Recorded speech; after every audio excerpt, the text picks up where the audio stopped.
Hi everyone, Saurabh here. So today we are going to see how we can implement a robust hash function called as split mix on HashMap and HashSet, which are present in the standard collection library of the Rust. And for that, I'm going to use a block, a code process block, which is this one, blowing up unordered tab, and how to stop getting hacked on it, written by Neil Wu. And basically, he talks about how we can hack a submission which uses unordered map and unordered state in the standard C++ template library. And if you don't use the custom hash function, there is a possibility of possibility that certain test cases can get us hacked. And he provided a solution in C and C++ or C and C++ language, which most of the competitive programmers do use. And I doubt any competitive programmer use Rust, but we cannot tell future right now. So for any Rust session out there, I'm going to implement this blog post in Rust. And today we are going to learn how we can implement a custom hash function uh, for a hash map and a hash. So let's just jump right into it. So let me just here. Okay. So right now I don't have anything. It's just a normal Rust file. And let me just increase the font size a little bit. Preferences, settings, says sure. Alright. So I hope this is pretty much visible. Now, if you look at HashMap implementation in the Rust, so we start like this, right? We use std some standard collections, we import the hash map, then we go like this, let mutable hash map is equal to, we create the object of the hash map using this one, and then we do a couple of insertion, bunch of insertion over here, then we do retrieval operation over here to check if the value present in the hash map, and if the value is present, we're going to retrieve or we try to modify using modify. We try to modify the object or we have to modify the value for the certain case. So these are the basic operation which must be supported by the hash map. And as you can see, we don't specify what type of hash function we need to use to hash those keys and values which are going to insert in this hash map. So today we are going to do that. And one of the primary requirement when we want to insert let's say any key or value in the hash map is that it should implement a certain trait. And one of the primary implementing trait is a hash one, this trait, hash trait, and which is present in the standard hash library.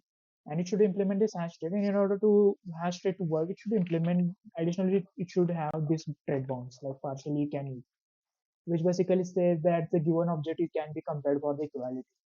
And once you implemented this trait, then we are going to see how we can implement a hasher, and we can use a build hasher trait to build that hash function. So let's just start implementing those. So I'm going to use this. I'm going to use std hash so that we can implement the hash trait for a particular object. Then I'm going to use a hasher to define my hash function hasher, and I'm going to use uh, build hasher to build the hash function. So this might sound confusing at the front, so let's just keep going. At the end, once the full code is typed, we can see the bigger picture and you can figure this out that how these pieces fit together while implementing the custom hashes. All right. Now we have since we have all of this, eventually we are going to introduce some random things, so some randomism in our key. So for that we are going to use system time. So let me just import right off the bat system time, and let me just import a epoch since we are going to do is unit epoch calculation, so unique epoch constant. So let's just start implementing this. So in order to implement this thing, so as you can see in the block, so it just starts with implementing a custom hash structure, and it has a split mix 64 method which is being called here. So it takes it does some epoch calculation over here, and then it just calls split mix 64, which does this bunch of logic.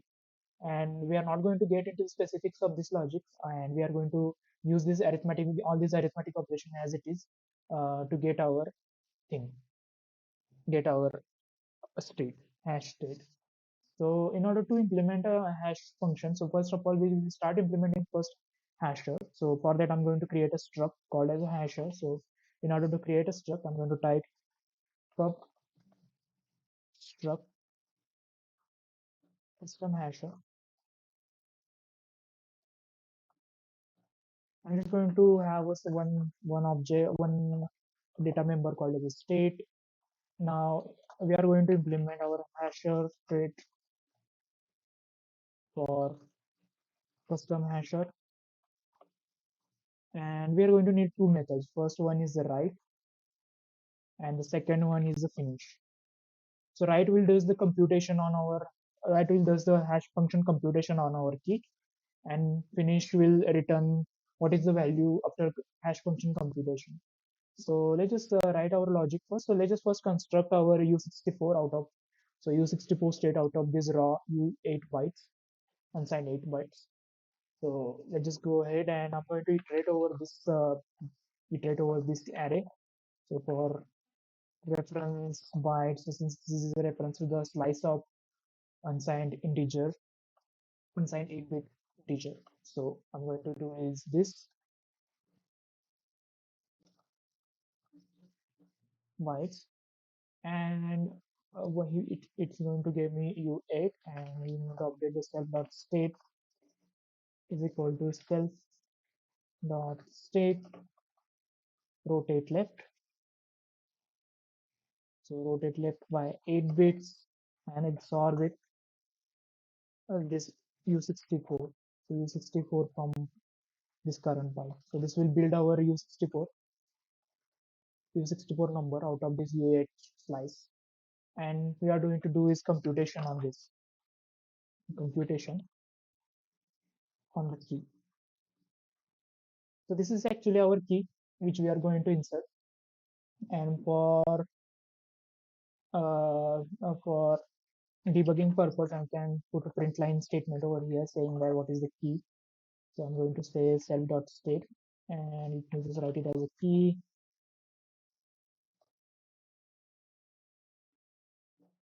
Self.state over here.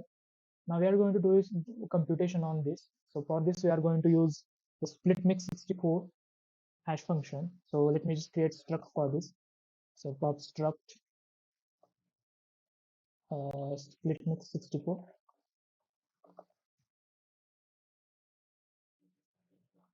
and this is not going to have uh, any internal members. So let me just write the implementation straight away. So implement split mix 64,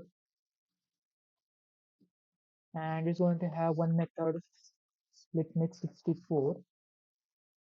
So eventually I want to call this method as this in this fashion. So split mix method split mix 64 struct split mix 64.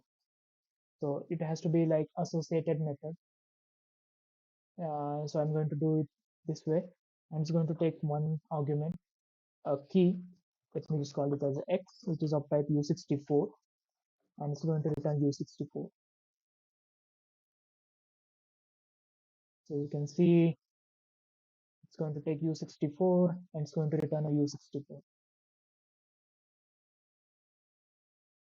Now let me just write the implementation straight away, and I'm going to copy paste this implementation of the split max 64 straight away here like this, and it's going to do bunch of shift and XORing operation and couple of multiplying operations. We are not going to get into the details of it. So once we have this split mix 64 operation, we are going to use it over here. So what we are going to do is we are going to call this split mix 64 to compute our hash. So, but before computing our hash, we are going to introduce some randomizer. So let me just create a fixed random. And for fixed random, we are going to use epoch at that time. So epoch is just a difference from the standard epoch time, like 1 January 1970 in the seconds. So we are going to take the difference, And in order to compute the difference, we don't have to do just manual subtraction since system time has a inbuilt method for this. So I'm going to do is I'm going to take the current time using system time now dot duration since, and it's going to take one argument of type system type, and I'm going to pass in over here epoch, Unix epoch, Unix epoch. So this is going to compute a difference from 1 January 1970, I guess, to the current time, and I'm going to get the seconds from it.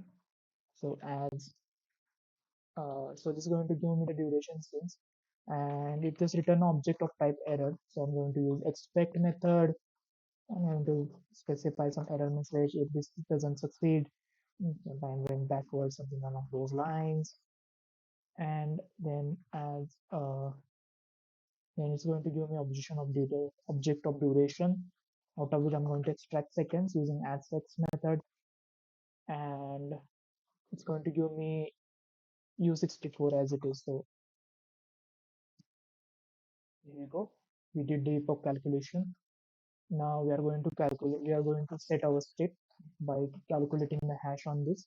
So I'm going to do is split mix 64, split mix 64 self dot state plus the fixed random that we have calculated.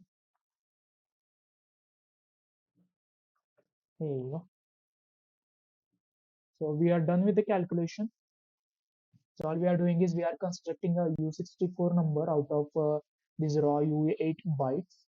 And once we done with that, we are going to introduce some randomism by doing epoch calculation at the current time. And this is just a C++ this is just a Rust translation of the C++ code. So what he's doing here, I just did it in the Rust, and this is I'm taking the seconds, which is again U64, and then I'm doing split me 60 calling split me 64. This is our hash function on our state. So once we have done that, we updated the state.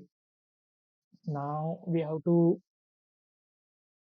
once so the hash function will internally call this finish method, and we have to inform this hash function our computed state. So I'm just for debugging purpose, I'm just going to put a print line statement over here in print line, and then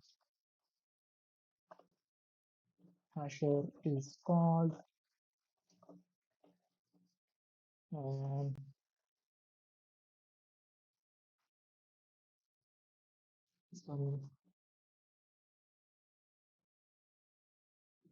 some format arguments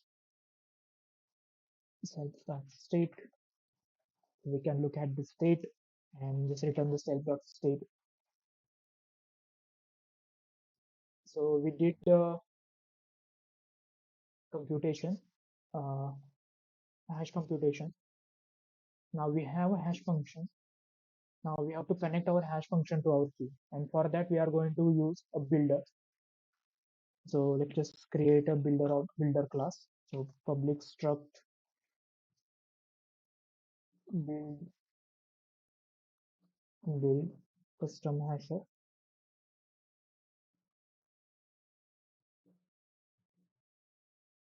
and we are going to implement build hasher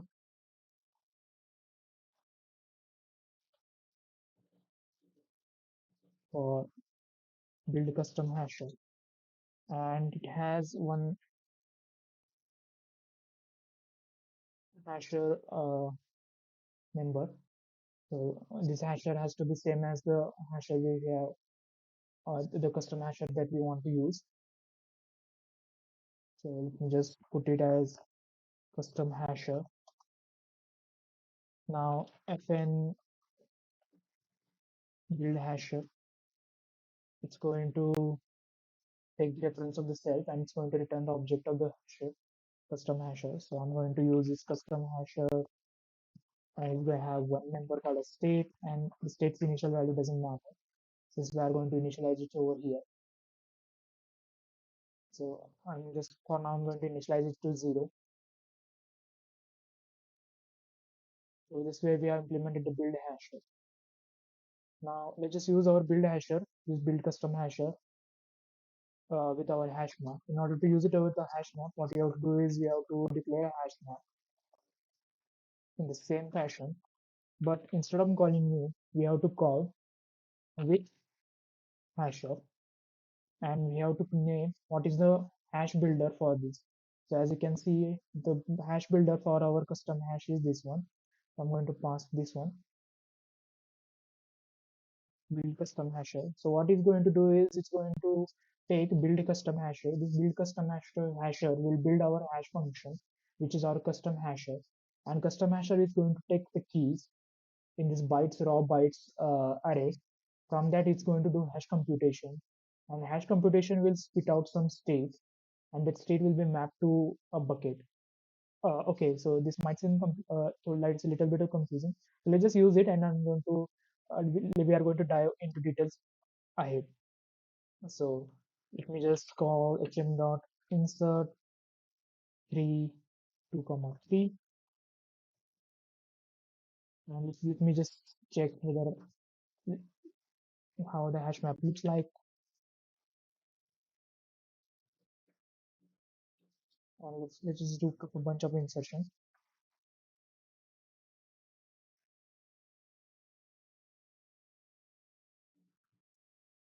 So here you go. We did a bunch of insertion, and okay, that's it. So we just check how our code is running. Um, here we go. So 3 is mapped to 3, 1 is mapped to 3. Okay, all the values are same. So I'm going to do is just change the value a bit so that we can confirm that all the values are mapped correctly.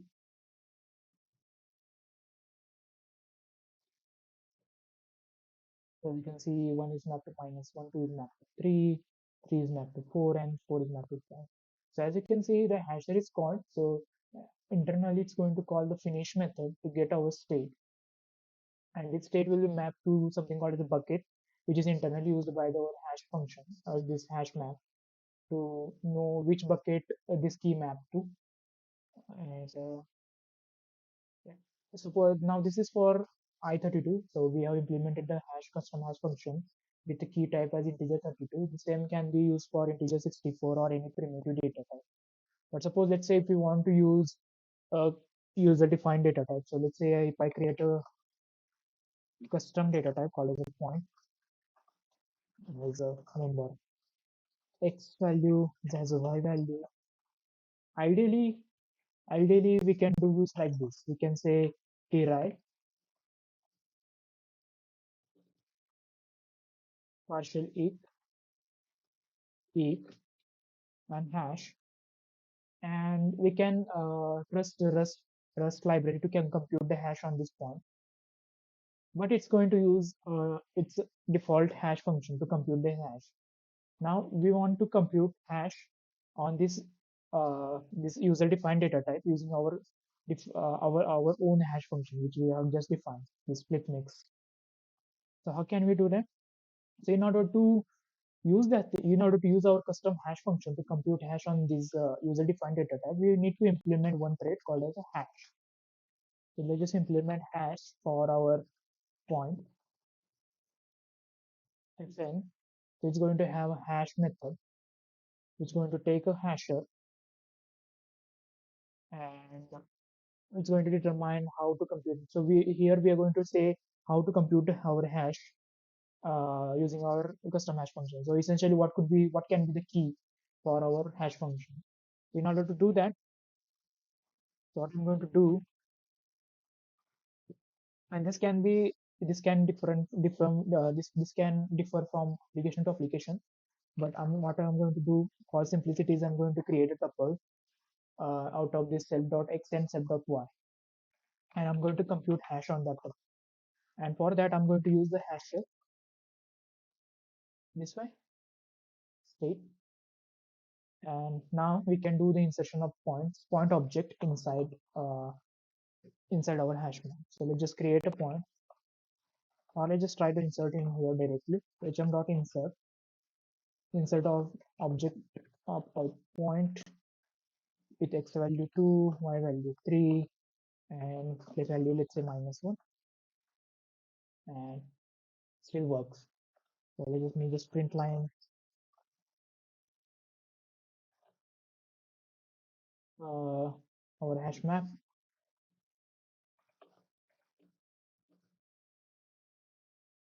It's going to throw us error because yep, our point does not derive debug, and now we are okay. So I'm going to do is cargo run. As you can see in our hash map, we can now insert a custom object as well. So, our user defined data type object as a key. So how this is working behind the scene? So let me just put a couple of statement over here so that you can see the order of execution. So I'm going to do is I'm going to put a print line statement over here. So here we are taking points. So let me just call it as a fetching the point.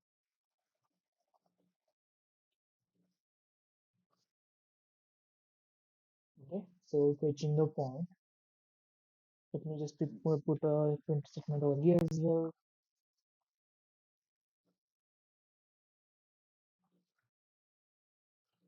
Declaring the hash function,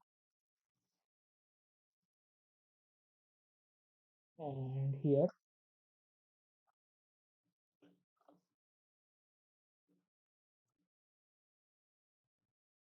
computing the hash for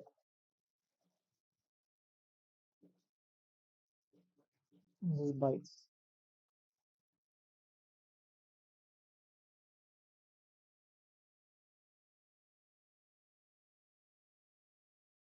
All right. And let me just execute this code.